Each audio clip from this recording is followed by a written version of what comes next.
Ikaw ba naman madidiligan? Sana all. Sana all. Dinidiligan ni Ria yung mga puno para manganganak sila. Ikaw ba naman pag dry na dry ka at madiligan ka? Katulad din ng mga nauuhaw. Pag uhaw na uhaw ka, kailangan mo talagang tubig. Ganun din yung halaman.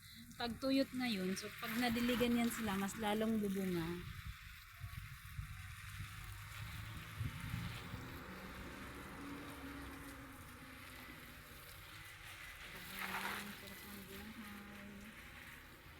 Diligan lang sila. Diba na? Ayun, ang dami. Diba? Ayan ang pagbigyan mo sa sir.